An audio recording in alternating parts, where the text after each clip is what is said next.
Atas nama Bapa dan Putra dan Roh Kudus, amin. Shalom Aleichem bersama Mesia.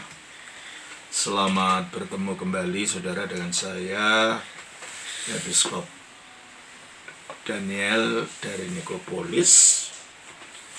Kali ini saya akan menjawab pertanyaan dari Bapak Daltre dari Malaysia.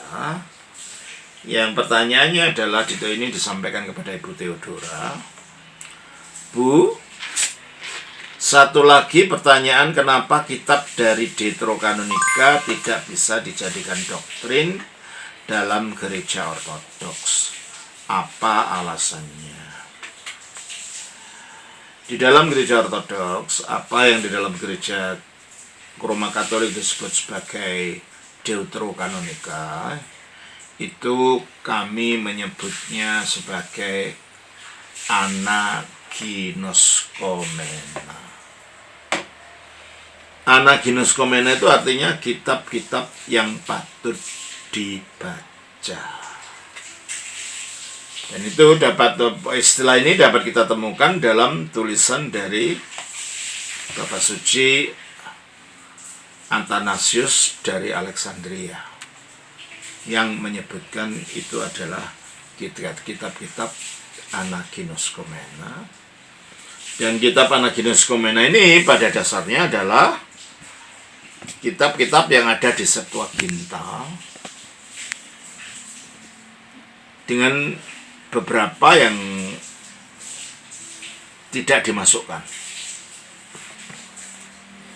Itu apa itu yang tidak dimasukkan? Ada beberapa doa, itu tadi isi doa-doa dalam perjanjian lama, dalam Septuaginta itu doa yang dinyatakan doa-doa dari tokoh-tokoh perjanjian lama, itu yang dimasukkan di dalam kitab Anaginoskomena. Itu hanya satu doa saja, itu doa dari Manaseh, yang itu tidak ada dalam Deuterokanonika. Jadi kalau kita lihat kanon dari Anaginoskomena itu jumlahnya sedikit lebih banyak daripada yang ada di dalam Deuterokanonika. Nah, mengenai istilah ini tentu saja ada perbedaan pandangan dengan perbedaan istilah ini. Istilah Deuterokanonika sebenarnya itu ditetapkan pada waktu Konsili Trente di Gereja Barat, di dalam konsili yang membahas tentang reformasi dan mengkritik ajaran-ajaran dari reformasi Protestan yang menolak kitab Deuterokanonika ini, sehingga dalam Konsili Trenta itu dikatakan Deuterokanonika, artinya ya kanon yang sama dengan kanon dari perjanjian lama yang lain, hanya ini kanon kedua. Deutero artinya dua, kanonika ya kanon. Mengapa dinyatakan kanon kedua? Karena kitab-kitab ini memang aslinya tidak ada di dalam kitab yang dalam bahasa Ibrani. Ya, itu adalah ditulis oleh tokoh-tokoh agamawan Yahudi sesudah kanon-kanon perjanjian lama dalam kitab Ibrani itu dituliskan. Oleh karena itu adalah kitab itu bersifat kanon, meskipun kanon kedua. Di dalam Gereja Barat itu diizinkan menggunakan kitab-kitab itu sebagai landasan dogma. Terutama adalah dogma api penyucian atau purgatorium yang ditemukan di dalam kitab 2 Makabe. Sementara dalam Gereja Timur, karena Gereja Timur menyadari bahwa kitab yang aslinya digunakan oleh umat Allah perjanjian lama itu adalah kitab-kitab yang dalam bahasa Ibrani saja. Namun kemudian, dan mungkin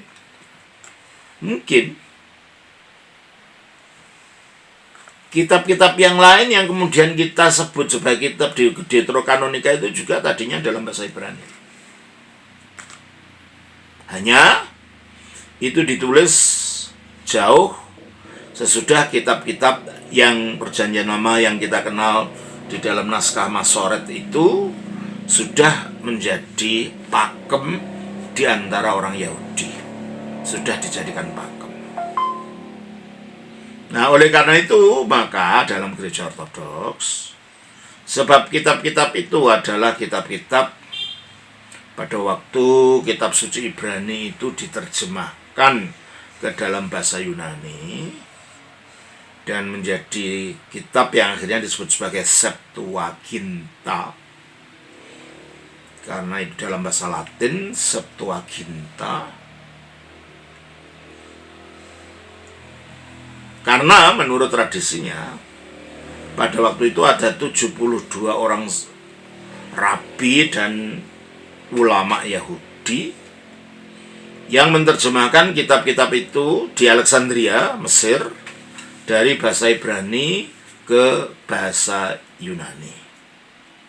Sehingga bersama perjanjian lama, dan karena waktu itu belum ada kanon yang pasti sebenarnya ya, tapi udah menjadi patokan, tapi belum dikanonkan, kecuali kelima kitab Musa itu yang sudah dikanonkan, yang lain-lain belum. Kitab sejarah, kitab puisi, kitab doa, itu belum dikanonkan. Sehingga pada akhirnya para rabi Yahudi ini ketika menerjemahkan yang di Alexandria itu, menerjemahkan kitab suci perjanjian lama dari bahasa Ibrani ke bahasa Yunani, yang akhirnya disebut sebagai kitab Septuaginta itu, merasa perlu untuk menerjemahkan sastra-sastra rohani Ibrani yang meskipun tidak didapatkan dalam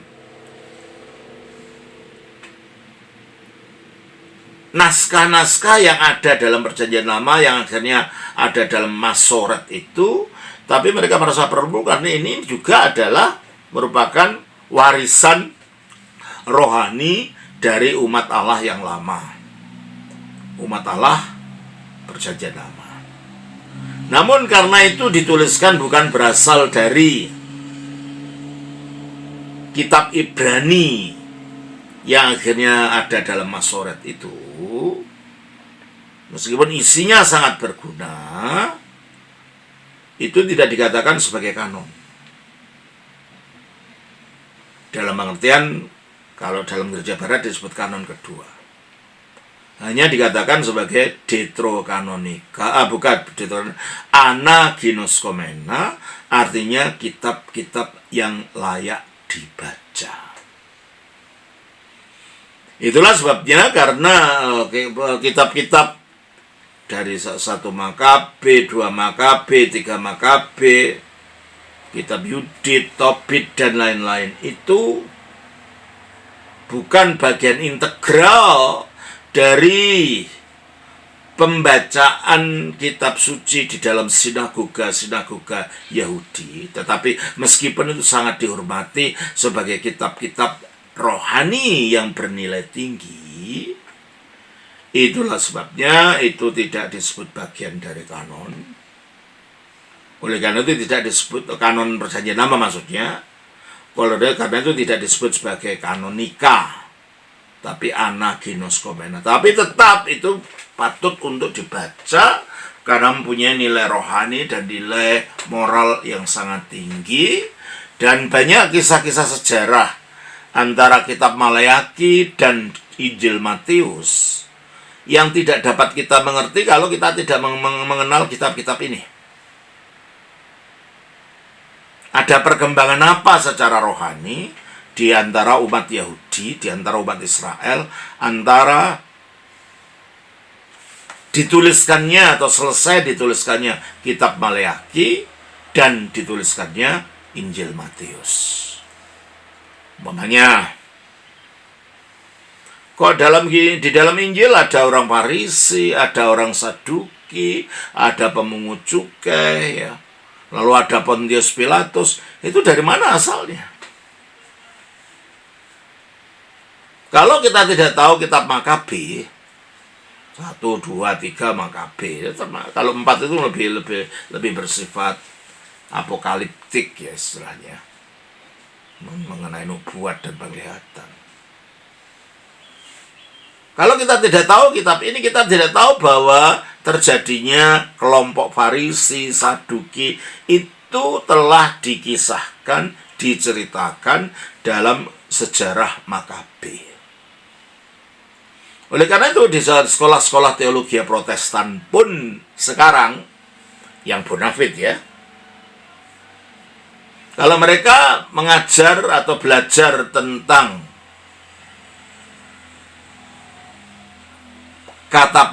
tentang pengantar ke dalam perjanjian baru ataupun perjanjian lama, mereka juga memasukkan tentang, biarpun tidak secara detail, tentang kitab-kitab ini. Ya tentunya mereka menyebutnya apokrifa.